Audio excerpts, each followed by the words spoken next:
Enjoy basketball, soccer, and all your favorite sports like never before at BetMGM. Sign up using bonus code LIBERTY and your first wager is risk-free up to $1,000. Plus, when you register with BetMGM, you'll get instant access to a variety of parlay selection features, live betting options, player props, and daily boosted odds specials. Download the BetMGM app today or go to BetMGM.com and enter bonus code LIBERTY and place your first wager risk-free up to $1,000. Now you're winning with the king of sportsbooks. Visit BetMGM.com for terms and conditions. Must be 21 years of age or older to wager. Pennsylvania only. New customer offer. All promotions are subject to qualification and eligibility requirements. Rewards issued as non-withdrawable free bets or site credit. Free bets expire 7 days from issuance. If you or someone you know has a gambling problem, help is available. Call 1-800-GAMBLER in partnership with Hollywood Casino Morgantown. Hey, it's Storyworthy. Today on the show, author Marian Keyes talks about the most humiliating night of her life. And the invitation said, come as a Joan. And they listed several Joans, like Joan Crawford, Joan Rivers, Joan of Arc. I went like really hardcore. Like I had a chainmail thing for my head. I had thigh boots. I had like a tunic. Then I had an over tunic, a white one with a red cross on it. We pull up at the place and the taxi driver says, you're here. So I get out and there's all these paparazzi and none of them were dressed as anything other than themselves. Today on the show, best-selling author Marian Keyes talks about the most humiliating night of her life. Stay close. Hey, it's Marian Keyes and you're listening to Storyworthy.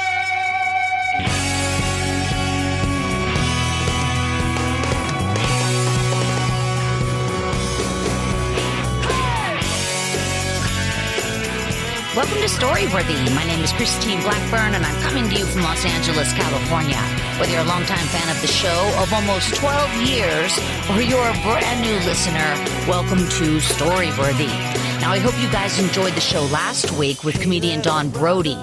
Now, Dawn told a story about why she loves whiskey, which to me was so interesting because I've always felt like whiskey and those sorts of alcohols, they taste like something that's from under the sink, something with like a poison sticker on it. Like I never acquired that taste.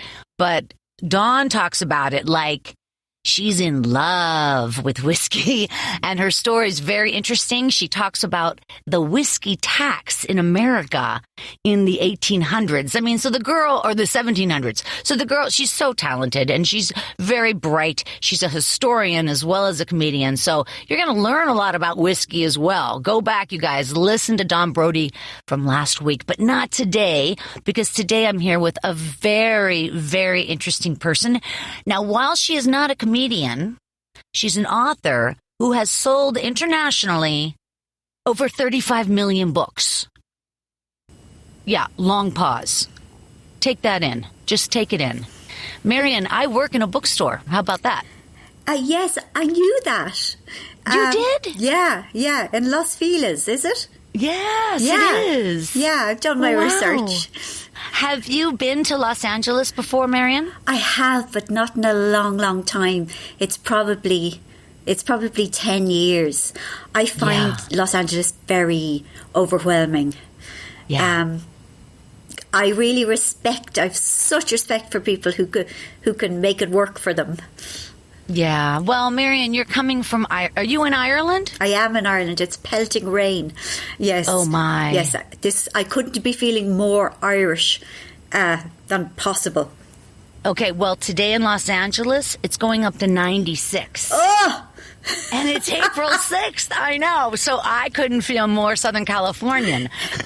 Excellent. We are very ourselves today. We are intensely the essence of ourselves today. Well, I can't tell you how excited I am to meet you. Your body of work is just extensive.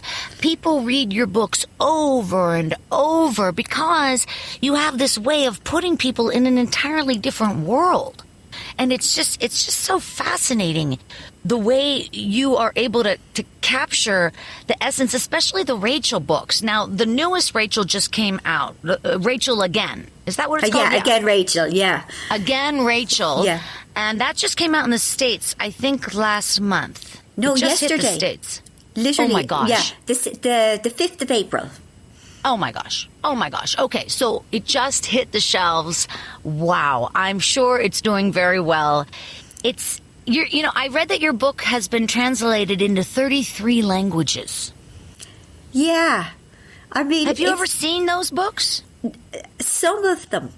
I mean, it's a weird sort of a thing. I mean, because when I started writing, and it was a very kind of accidental start, I thought maybe Irish people would be interested in reading about themselves, because most of my stories are set in Ireland, they're about Irish people, and the language used, the slang, the syntax is very Irish. And I find it astonishing that it's possible to translate them in a way that the humour translates, because I mean so much of the humour in my books is based on playing with language. And I mean, it just shows really how important a good translator is. You know, there's such a special job, like if a person is able to get it right. But yeah, the odd time I'd see like a Japanese one or a Thai one, or it's nice when you go into different alphabets. That's always a bit of a thrill. But at the end of the day, I think I just have to take it on trust that the translator did their best. Well, that's what I'm saying. I mean, if you're reading it in Swahili, you don't know what it says. No, I haven't a clue. Yeah. So, isn't it so funny? It must be so odd to pick up a book and it's your cover and it's your name and you know it's your words. It's probably like, you know, structured the same, you know, with the title page and the, you know, the publication page or whatever, and then the you know, the first chapter and on and on. It probably looks the same. Yeah. The odd time, like a person's name might jump out. And, you know, there are times when I don't actually even know which novel it is. But yeah, it's an absolute thrill. Like, it's just something wonderful. I feel so lucky that this happened. It's so, it's such you have such an exciting life. I know that you did start writing later in life. Yeah. After you'd been through a very traumatic rehab. Maybe not traumatic. That's probably the wrong word. Well, dramatic. Dramatic. That's what I meant. Yeah, and life-changing. I know this, right, because you have written many nonfiction books as well. And just the titles alone are exactly what people who are depressed or that do need some help, these are the titles that are going to catch their eye. Here we go. Under the Duvet.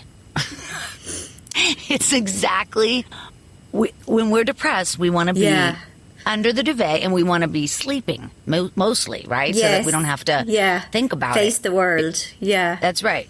Now, here's another title of yours. Further Under the Duvet. Yes, full of imagination, me, always there with the inspiration. Let me ask you, as an author, do you feel like you didn't finish Under the Duvet, or did you feel like, wait, I need to add on? The books were published 4 years apart. Yeah, I mean, like for years, bed was my safe place. I mean, I think if you're anyway kind of prone to melancholy, which I am, bed is such a great place to hide out. And I'm a huge introvert, and like everyone has their place. And some people, they love their garden, or they love playing with their cat, or they love cooking. You know, I retire to bed with like a mountain of books, and that's where I'm at my happiest. And I kind of feel a bit embarrassed or apologetic about it, but it works for me. It's restorative, you know. Other people may go off and do a yoga class, and they feel grounded and they feel calm and they can breathe again. But yeah, I go to bed for like, I don't know, a week and a half, and then, no, I'm joking. Oh, no. But you know, but it's such a lovely thing sometimes to just go to bed like at 7:30 in the evening. Sure. It just feels so transgressive, you know, and stay there until 11 the next morning. Yeah, just slowing it all down. Yes. And giving yourself the treat. You know, you're treating yourself. You're giving yourself your your space. Yeah. Other people, like you said, they go hiking, go to the gym. Yeah. But you're not going to bed so much, Marian. You're going to read. Yes. And there's something about the peace of that. And I don't read on a Kindle anymore because I'm just too easily distractible. You know, I would read maybe a page and a half and then I would think shoes or mascara, and the next thing I've gone down a rabbit hole, you know, online shopping. Terrible. And no, it's terrible. So all the electronics have to be put outside the door, the bedroom door. And yeah, I mean, there's something about it does something, it calms my adrenaline. And, you know, and it kind of evens the way I breathe, and it takes me into another world. And, you know, that's my thing. I mean, and I do other things as well. Like, I mean, I run, and that has a hugely positive effect on, it kind of untangles any dilemmas. But that's a different thing. When you're running, you're looking for the runner's high, the oxytocin. And when you're reading and relaxing, you're looking for the dopamine. You know, you're looking for the slow it all down. That's it. Yes. The peace. Yeah, I'm just looking for peace. Yeah. Now, let me just throw out to the audience another one of your titles, a nonfiction title, Saved by Cake. Yeah. Yes. It's all there. Everything I want to know is right there. Cake. Yeah. About 12 years ago, was it about, 13. Time has gone very weird since the pandemic. 13 years ago, I had a really rickety spell of very poor mental health where I felt very, very, nihilistic. I just couldn't cope. I mean, I felt suicidal a lot of the time. I'm sorry. I feel uncomfortable saying the word in case we should be giving trigger warnings. I found it very, very, very frightening being alive. And people ask what caused it. And, you know, I have no idea. And I wish I knew, because I would make sure never to do it again. But I don't, in another way, I don't like that question, because I think if it was a physical ailment, you know, we would never say to somebody, oh, you have cancer, what caused it? Or, oh, you have Crohn's disease. Heart disease. Yeah. Yeah. Like, you know, either way, this happened. And one of the things was I couldn't concentrate. I couldn't even read. You know, I would have forgotten the start of the sentence by the time I got to the end. Yeah. And I am very much not a kitchen person. You know, I kind of always regarded that as a bit of a trick played by the patriarchy. You know, and that I would refuse. You know, I wouldn't cook, I wouldn't bake, I wouldn't do any of those things. You don't want an apron. No. I was appalled at the idea of an apron. Next thing, I am like knee deep in aprons. Like, all I wanted to do was bake, like not cook, like not make dinners, but I wanted to make sweet things. You know, I wanted to make cupcakes and I wanted to make cheesecakes, and I got really good at it really quickly because it was the only thing that could calm me. And they say that, you know, that it's kind of like working with your hands and giving you instructions that are just complex enough so that it didn't stress me out, but it still kept me involved. That's what I was doing. And like, I was like literally saved by cake, in that whenever the kind of the suicidal thoughts got too powerful, I'd whip out the mixing bowl and reach for the flour, and it gave me fun things to do. And then all my neighbours adored me, you know, because I was coming. I was coming, here she comes again, and what is it today? And then after I'd given the entire street type 2 diabetes, they weren't so pleased with me anymore. And I'm joking, I didn't give them, I didn't, you know, but after a while they weren't happy to see me coming. Well, listen, I also bake. I love to bake, and at Christmas time especially. But one of the reasons why I know I like to bake is because I see the beginning, I see the middle, and I see the end. So as an artist, like living here in Los Angeles, as a comedian, as a podcaster, there's no end in sight. You know, the show's going to happen next week and the following week. There's no end to it. So when you can bake or garden, because I also like to garden, same thing. The beginning, the middle, the end, you have a sense of accomplishment and wrapping it up. Yeah, of completion. Yeah. Like you do, you see. And also it's magical, I think. You start with like butter and sugar. And what you get is so different. And just makes everyone so happy. You know. So you were very fortunate then to, be saved by the rehab you went through. And And then isn't it ironic that you didn't start really writing? Like your career at writing didn't begin until then. So there's something really jogged in your mind, or what happened? They were definitely related. I didn't start writing until 4 months before the end of my drinking, and they were definitely connected in that, like, it had never occurred to me to write, and I had been to law school, and kind of my glittering future was far behind me, and I had just turned 30, and my life was, I was waiting for my fabulous future to start, and it was never going to. And all I wanted to do was drink because my life was so terrible. And one afternoon when I should have been at work, I read a short story in a magazine and had won a prize, and I had always been very intimidated by, I don't know, writers. I always thought that they were called George, and they had like enormous mahogany desks that looked out on a paddock where they had like their own horses.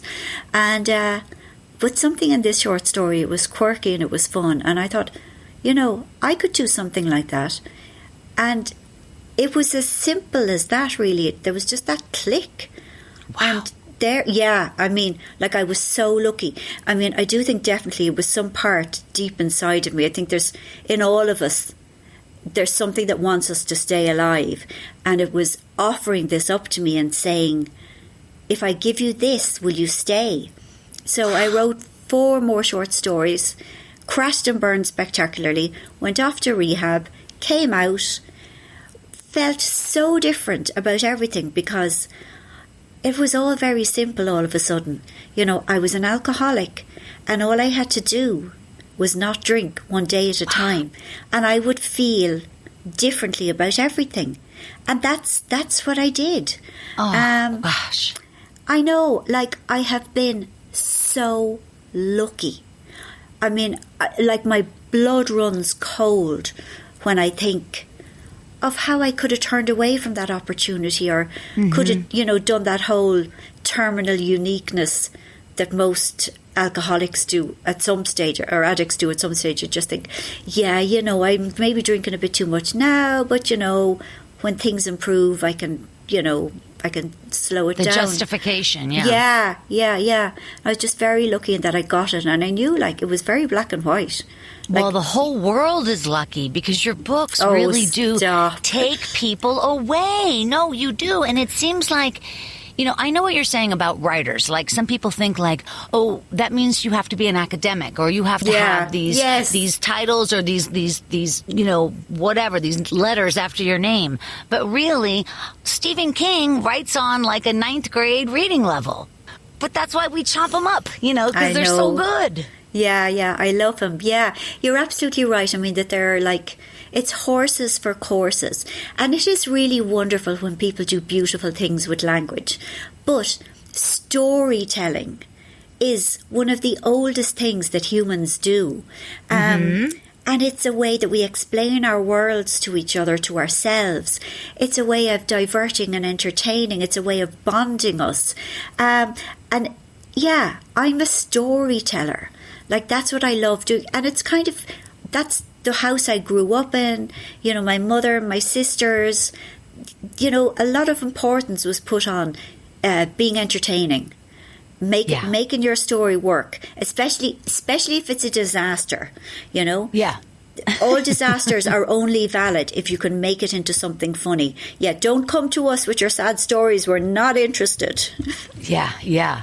Well, this is interesting that you should say that, because the other thing I find, well, and we're going to get to your story. By the way, your topic today is the most humiliating night of my life. And those are big words, because I know personally I've been humiliated 1,000 times. And so I can't wait to hear your story. But let me also tell the audience out here that you have a podcast with a friend of yours. It's called Now You're Asking. And you and your friend Tara Flynn, you do this podcast. It's hosted by the BBC, which is a pretty big deal, by the way. That's a great thing. But anyway, you two women, I'm telling you, it is such a wonderful podcast. Thank you. It's called Now You're Asking. And basically, you take readers' problems, and with your girlfriend, you give them an answer. So it's almost like Dear Abby kind of a thing. Yeah. But the questions that people ask are so interesting. And then to hear you girls chat about it is so...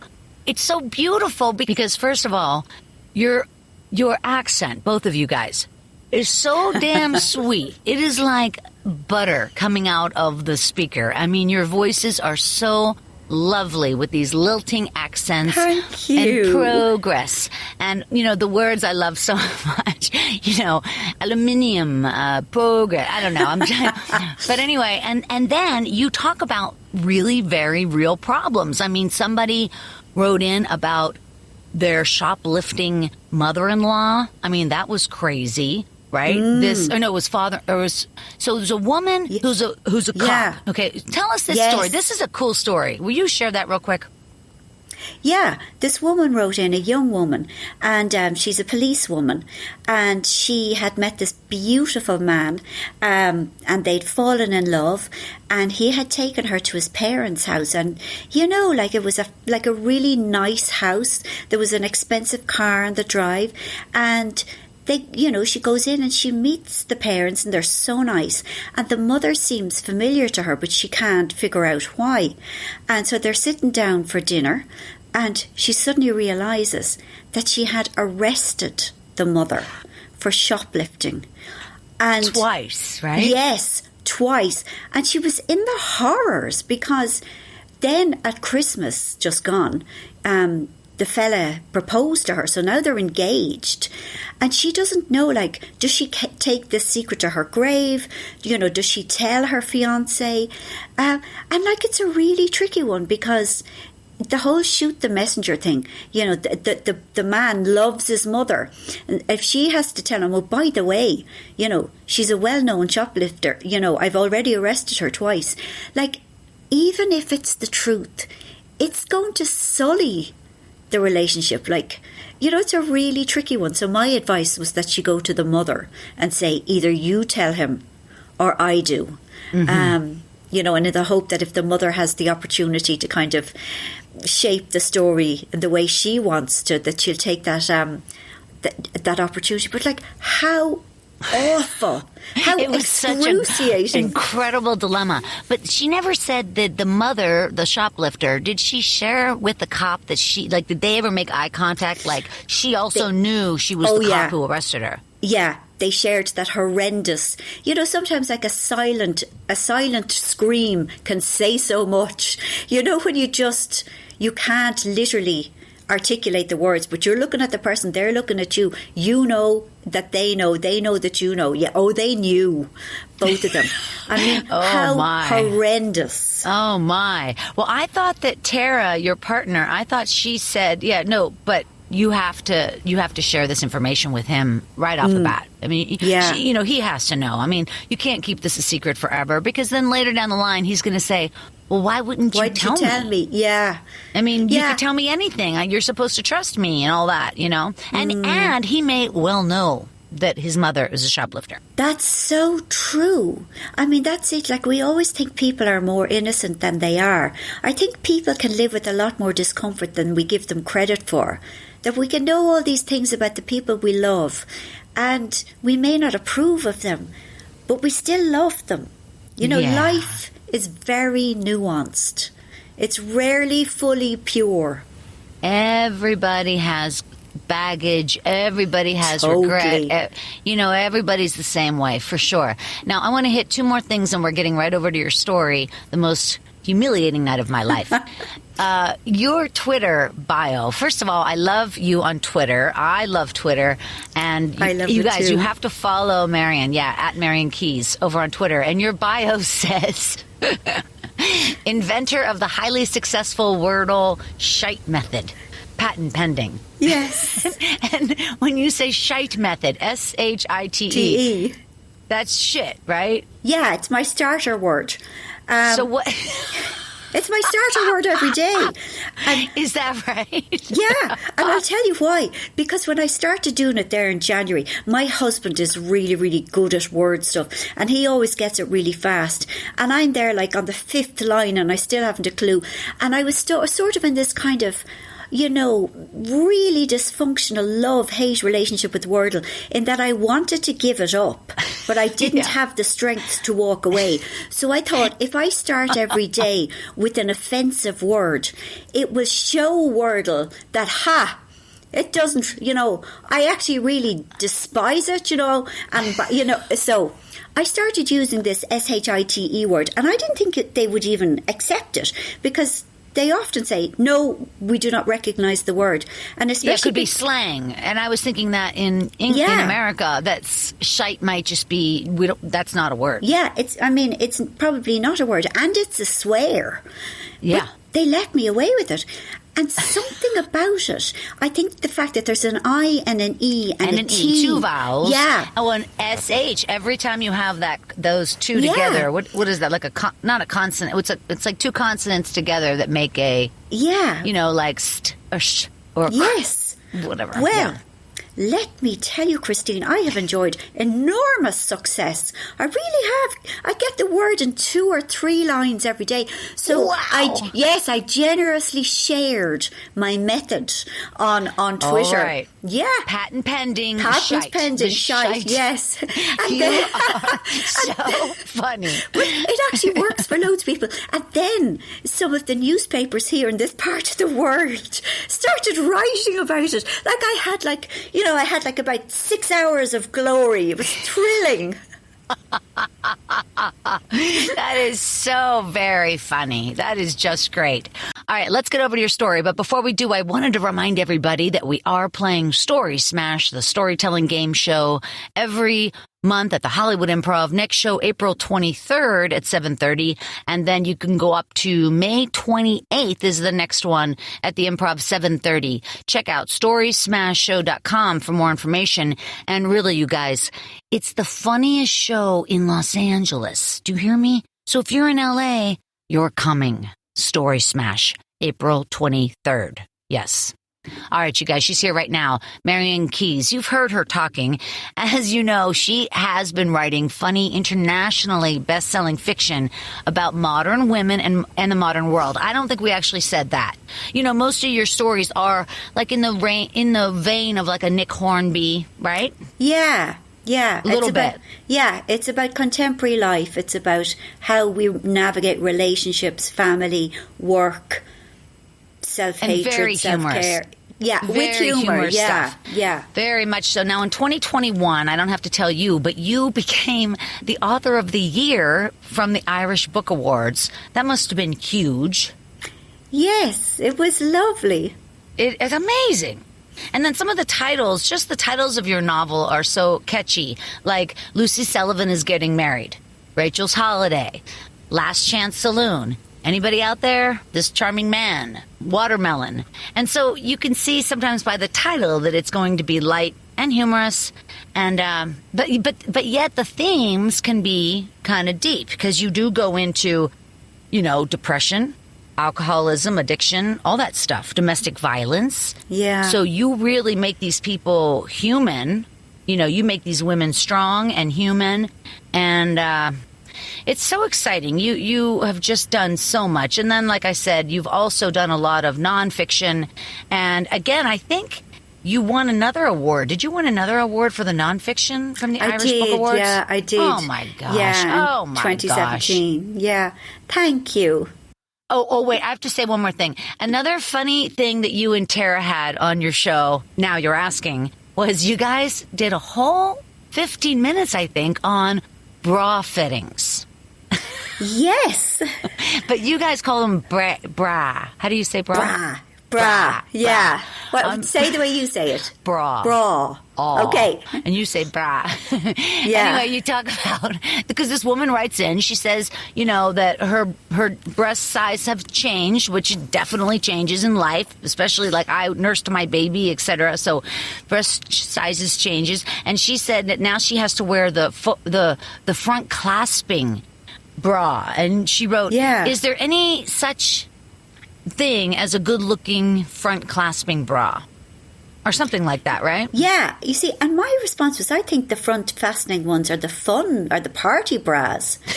They're the ones that you wear for 5 seconds. They're worn to be taken off. But apparently it's because I am small-chested and Tara Flynn, my co-presenter, is blessed with enormous knockers. Yeah. So her experience is very different. So we had such a great talk about bras. And I mean, I've gone to be measured twice in my life. And, there's a special type of woman who works in those stores with the measuring tape. And they're almost like prison guards. I mean, they love telling you you're wrong. Oh, they love it. They really want to tell you just how incredibly wrong. They want to shame you. Yes. Oh, yes. My God, you've been wearing a 36C. You're not a 36C, you're a 34D. Exactly. Like, have you been out there living your life? Have you any idea how wrong? You have been living your life all wrong. You loser. Yes, exactly. And then they obviously go to the canteen with all the other measury ladies and they share their stories of all these delusional women in the ill-fitting bras that they have to deal with. And honestly, they should be paid danger money to have to deal with such, fools. Well, now... danger money. You're so funny. Now, you go on in that particular episode to talk about how when you go into a lingerie store, okay, or you look in the window at a lingerie store, Victoria's Secret, whatever, they are showing bras that are size A, B, and C, which mean that they're very small. They're for women that are like 140 pounds or less. That's just the way it is. Yeah. And then you say in the program, and all the other bras that look like tents, or what did you say? Yeah. You said they look like tents, 2 tents or something. It was so funny. I can't remember. It was probably Tara. Tara's hilarious. And Tara knows about the big bras, you see. I wouldn't. Yeah. Yes, but I mean, we have such fun making the podcast. It's a great show, you guys. Thank Make sure you head over and, definitely watch Now. Now you're asking. So it means like now they are asking, right. The listeners are doing the asking. That's right. And you can find Now You're Asking wherever you find your podcasts. Mm-hmm. And also find Marian Keyes over at her website, mariankeyes.com, and that'll take you everywhere she is. All right, you guys, wherever you are, put your hands together for the very talented Marian Keyes. Thank you. Okay. So I've been writing novels for a long time. Also done occasional pieces of kind of lifestyle journalism. And the publication that I wanted to write for more than anything was the style supplement of the Sunday Times newspaper. I mean, the Times of London, you'd probably call it. And I suddenly got some sort of in with them. And they commissioned a couple of pieces from me. And they were, they were sort of touchy-feely, lifestyle-y things. I mean, I'm not a hard news kind of a person. But I was desperate to befriend them because I loved the magazine and I wanted to get more work from them because then they might send me to, some very expensive spa to write about a week there or something lovely like that. Then I got an invitation came via an email inviting me to their Christmas party. And I live in London. I live in Dublin and this was in London. And the invitation said, come as a Joan, Joan, and they listed several Joans like Joan Crawford, Joan Rivers, Joan Smalls, Joan of Arc, Joan Jett. Yes, and I took a look at all these Joans and I thought, well, the only Joan I could possibly try would be Joan of Arc, because, you know, I get the look. I mean, there's no way I could be Joan Rivers. I have the wrong colour hair and all of that. So I said yes, and I mean, I was so excited to be invited. And my husband said, could he come? And I said no. I said, I'm very sorry, but I will be bonding with my work people. And I had some vision of we'd be in sort of an office room. And, you know, there would be like these plastic glasses of like lukewarm white wine on the table and maybe some crisps in a bowl. And it would all be, you know, there'd be maybe like 14 of us, like all kind of, you know, milling around the table. So I thought, okay, fair enough. You know, this is good. So I booked a flight to London. I booked a hotel in London. Then I went online and I ordered several versions of Joan of Arc outfits because A, I can never do anything by halves. B, I was afraid that the sword from one wouldn't suit the dress with the other. And like I went, you know, like really hardcore. Like I had a kind of a chainmail thing for my head. I had thigh boots. I had like a tunic. Then I had an over tunic, a white one with a red cross on it. Then I like ordered this enormous sword made of latex. And so my husband said he'd come with me to London, but he wouldn't come to the party. And I said, this is fine, you can come, you know, you can be in the background, but, you know, you can't bother me in any way. And he said, okay. So I was only bringing hand luggage to London, and I was worried about getting the sword through the metal detector. And the sword was about 4 foot long.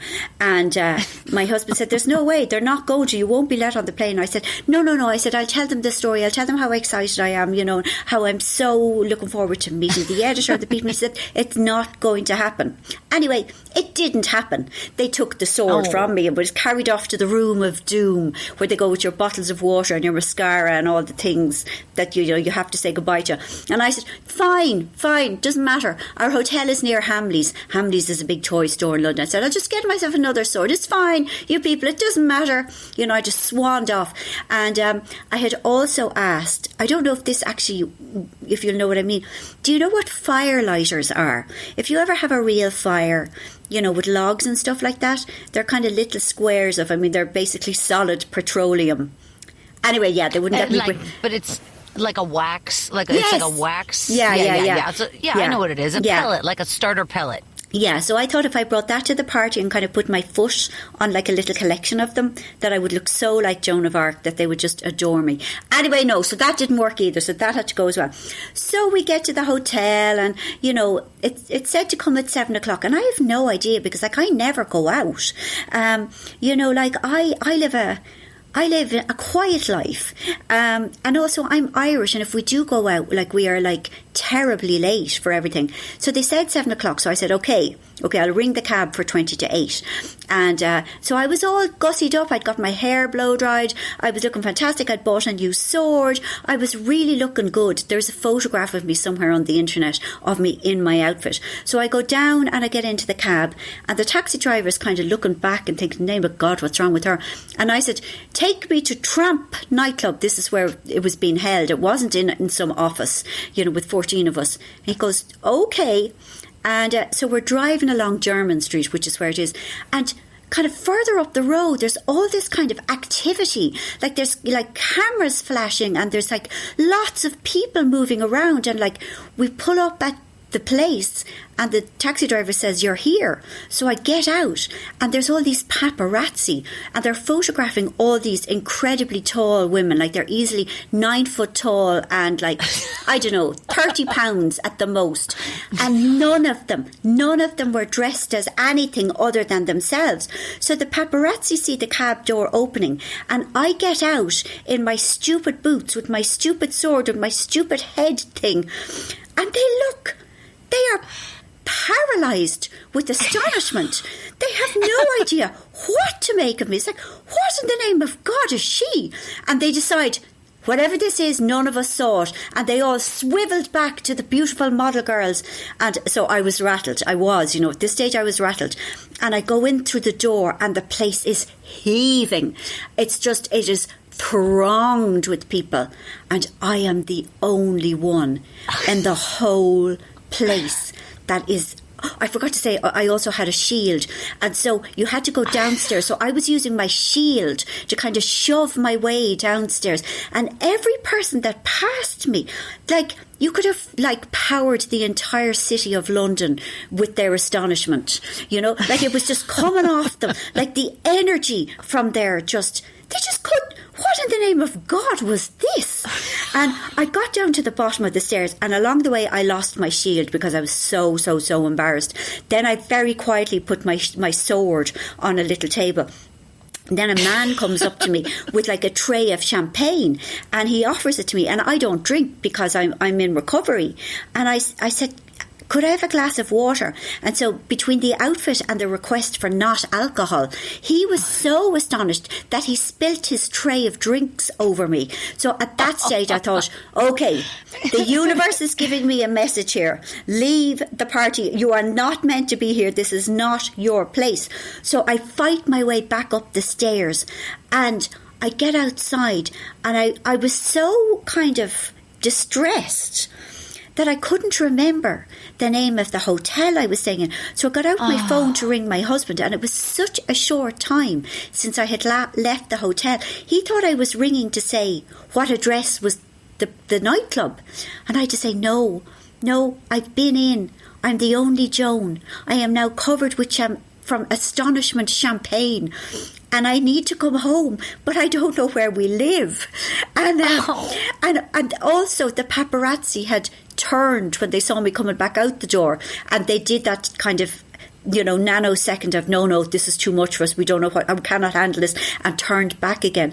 And then eventually I got a taxi. My husband told me the name of the hotel, and I was home about 20 minutes after I had left. So, and I still never got to the bottom of it. I don't know why nobody else came in fancy dress, why it was just me.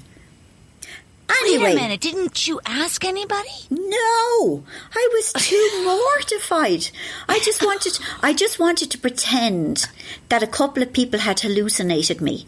That I was never there, that it never happened. I had never done anything so ridiculous, and but anyway, the great thing about any disaster is just add a bit of time and it becomes funny. And that's what happened. So, hey, that was funny to begin with, let me tell you. Well, there was no time involved. I was laughing at the start. And I'm still alive. The shame didn't kill me. But yeah, it was an interesting process. Marian, what was the party supposed to be again? Well, come as a Joan. It was I know, but what was who had the party? The Style magazine. It was their Christmas party. The newspaper Christmas party. Yeah, exactly. Right. And did you look again at the invitation? Yeah, several times. And I got other people to read it for me to make sure that I wasn't actually, I hadn't been... so sorry. Yeah. Oh. Did you cry? Were you crying? No, I'm not a great crier because I'm on antidepressants and I can feel the sorrow, but there's a sort of a seal where the water can't come out of my eyes, but I was crying on the inside. Sure. You know what? I am the same way. I'm on Paxil, and same thing. I don't it's kind of sad because to cry is it's a great healer. It is. Well, in that case, I don't know. I just feel so bad. What did your husband say? Was he like, it's okay, honey, you were a beautiful Joan of Arc? He did, yeah. He's very, very calm. He is the complete opposite to me. I'm very all or nothing. And he is kind of just level and steady. Yeah, so we watched some telly. It wasn't so bad. Had an early night. Flew back to Dublin. Yeah, flew back to Dublin. I can't believe that happened. It's so strange. Yeah, and the funny thing is, it's true. Do you know what I mean? When you hear people tell something like that, like, every single bit of it was true. And I can't believe, can't you write to somebody at the magazine, like, and just say, what was all that about? Yeah, I did subsequently let the editor know that I had come, because I really liked her. And I also wanted her to know that I was willing. You made the effort. Yeah. And she's lovely. We're in touch about other stuff now. But I never really, maybe it's just a thing. But what did she say? She said she was sorry she hadn't seen me. But I didn't. But you didn't see the big Joan of Arc float going through the party? No. Yeah, I didn't, because I was still desperately trying to kind of generate some respect. I'm still trying to forge a relationship. It's just a crazy story because, those sort of theme parties, like I'm going to one this weekend, it's a pink party. You have to wear pink. No problem, and everybody will. Right, but these are real things. Like, I don't know if you ever saw the series, the one that took place in San Francisco, Nicole Kidman, Reese Witherspoon. It was called Big Little Lies. Oh, yeah, of course I did, Big Little Lies. Yes. Remember at the end of the series, they were at an Elvis Audrey party. Hepburn. Yeah, you had to be Elvis or Audrey Hepburn. Or something. Yeah. So and those are common parties. I mean, because it adds a bit of flavor to the party and it's sort of fun. And so it makes sense if they said, come as a Joan. Yeah. I mean, I'm going through all the Joans that I know. Yes. And the idea that you got your costume, I thought that was very interesting. I even wrote it down that you got several costumes and then put together the best of all. I wanted to make it my own, super smart. You know? Yeah, super smart. I love that idea. And you get the flight and your husband comes. I mean, you put money out. Yeah. It just seems unbelievable nobody else was Joan. Isn't it? It's so embarrassing. Yeah. It just terrible. made me think, obviously, I missed something important that, like, that other people knew, that, like, fancy dress parties only exist as a concept, not as an actuality. It's, I was thinking, is it like a different in nationality? Right. Oh, how could it be? It's all, it's all Great Britain. Yeah. Wait, is it all Great Britain? No. Yes. No. Ireland's a different country. That's really okay. I'm sorry. But we have a lot of cultural things in common. That's what I was thinking. But weather. Yeah, weather. Yeah, time same zone. Spoken language, time zone, yeah. Except Irish people are always late, like I said. I have no answer. Now, was there a moment when you got out of the cab and you're looking at the beautiful models and then you turn back and the cab is gone? Yeah. I thought, please, no, wait, I've changed my mind. I practically started running after it. Oh my I could have used my sword as a sort of bouncing. I could have pogo sworded my way after the cab. Now, this is such a fun story. Is this the sort of thing that might happen to you like it did in real life, and then you might put it in a book and shape it a little differently, but put that story in a book? I don't know, because it's almost tragic. And it's farcical, I suppose, and I'm not big on farce. The humour that comes in my books is more language-driven rather than situational, I think. Yeah, it's more subtle. It's more and it's nuanced. more what people say to each other. Yeah. Right. It's not so big and in your face. Yeah. Now, let me ask you, would you compare your books to the whole kind of Bridget Jones' Diary, that kind of series? I mean, I don't mean to say that sounds so general. Well, I mean, because you have the Rachel Carey-Through character. I'm just thinking. You see, I've been doing this for 28 years, and the books that were written when I started writing are very different to the books I write now, in that, I write about contemporary life. I write about mostly, I suppose, contemporary middle-class life. Our concerns as we age. So I have what I used to do isn't what I do now. So it's kind of hard to answer, because every book has been more mature, I suppose, and I see the world in a more, I suppose, nuanced way than I used to. Yeah, people in my novels now, there are no real baddies, because I realise that, like, in the worst of us, there's always something decent. I love this. Yeah. So your writing has grown with you. Yeah. In other words, there are book series, you know, when you get way back to, like, you know, those old school ones, Flowers in the Attic and Yes. Petals in the Wind, and those were all written by this person, V.C. Andrews. Yeah. Then she died, and then they kept writing the books, you know, Yeah. and so they never went anywhere. They didn't grow. They stayed Yeah. in that same little, you know, box. Yes.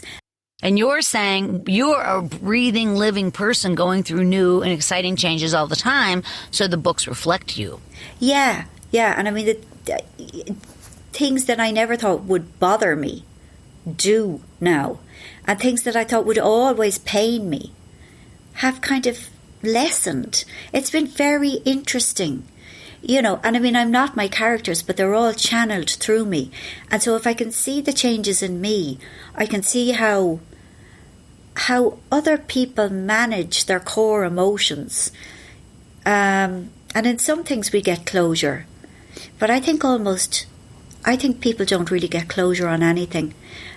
Wow. You know, you can get long spells of time where something doesn't cause you any discomfort. But given the right or the wrong set of circumstances, old feelings can be reactivated. And I've had to learn to forgive myself when that happens. I used to think that I hadn't done the work properly, or that I hadn't matured properly. But I know now that anything I've ever felt, it has remained on file in me and will be activated in appropriate circumstances. And that's all fine. It doesn't mean we're doing living wrong or maturing wrong. So I suppose I've become more forgiving of myself and others. And that kind of, no matter how old we are, we're still going to make ridiculous mistakes that baffle us.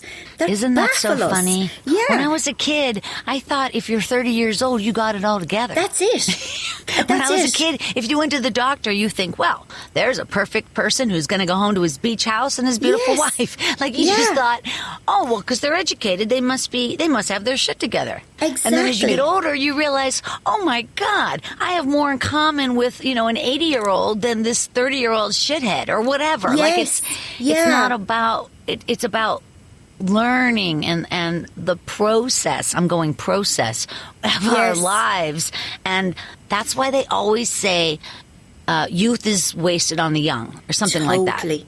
Yes. But it's kind of nice. I mean, I'm older than you, but I do like the age I am, in that I realise how, fallible I am. But it's easier to forgive myself. You know, I don't think most of us are malign. I think most of us try our best. And we still make a shambles of things every now and again, and that's really okay. You know, we do it because we don't know any other way to do things. Yeah. Yeah, if you don't have anything to draw upon, especially if you don't have a good parenting structure, you know, if you grew up in a certain way, you know, what happens to you under the age of 10 is just unfortunately so important. And a lot of kids just don't have that advantage. So it's good to be empathetic with everybody, because you never know we never know what everybody has going on. Oh my You just God, we don't have know. no idea.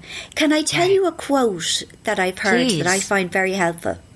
It's, forgive yourself for all the things you did to yourself when all you were doing was trying to survive. I find that so comforting. Or, you know, forgive yourself for all the ways you hurt yourself when all you were doing was trying to survive. I mean, that's all any of us are doing. I know. It's just that, like, with women specifically, it makes me sad. It's true, though. You know, I think about what I was like in my teenage years and in my 20s and promiscuity and stuff like that. But, you know, my dad split when I was 15. I didn't see him for 9 years. Like, what do you think is going to happen? Exactly. You know what I mean? Like, yeah. You're going to looking for love in all the wrong places, because we don't know how else to do it. Right. I mean, it's also basic, but yet people take, especially women, we take it all in so personally. Yeah. Like, oh my God, I fucked up. You know, as if there's some sort of built-in guilt, and it's unfortunate. I think the tide is turning. I do, because I have a daughter, and it's turning. She's 15. They are 15, and that generation, I think it's going to change things around. Yeah, they're a lot more vocal. You know, they're not taking the nonsense from the patriarchy. That's my wonderful. generation. We didn't know we were allowed to complain about it. That's right. That's right. By the way, we are the exact generation, just so you know. Oh, really? You're a couple years older than me, but not much. Yeah, right. You look so young. Yeah, thanks. All right, you guys. Well, listen, we're going to wrap this up. Marian Keyes, you are a delight. You are fabulous. You are gifted. You are talented. And really, thank you for all you do. Not just your books. I'm telling you guys, you've got to get over there and listen to Marian's podcast. I'm telling you, it cracks me up. Again, the name of the show is... You're asking. That's it. The name of the show is Now You're Asking. No, wait. The name of the show is Now You're Asking. In other words, it's a little bit of a flip. In other words, now you're asking a question. I think that might be an Irish to American. That it's a little slang there, a little something going on there. Now you're asking, because we might say like, "What do you want?" No, I'm kidding. Yeah. What do you want from me? Yeah. All right, you guys, we're going to wrap it up. Make sure you check out MarianKeyes.com for everything she's doing, and also follow her on Twitter at Marian Keyes, and follow me over there as well. Would you? Yes, I followed you. Storyworthy. Oh, no, not you, the audience. Okay. I did. I saw that you followed me, and I was very impressed. Thank you. Thank you for that. All right, you guys. Not at all. One more time on behalf of the very talented Marian Keyes. Thank you so much. Thank you. It's been an absolute delight. My name is Christine Blackburn, saying, make it a story-worthy week. Thanks a million. Bye-bye. Thank you. Bye.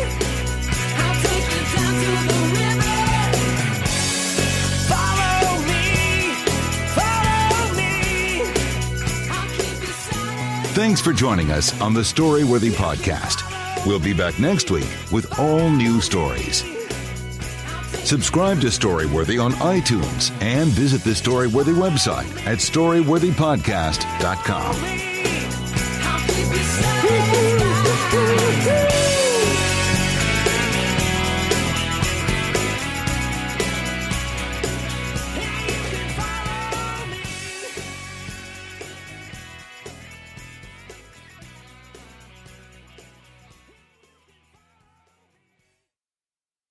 Summer's almost here. Yay, right?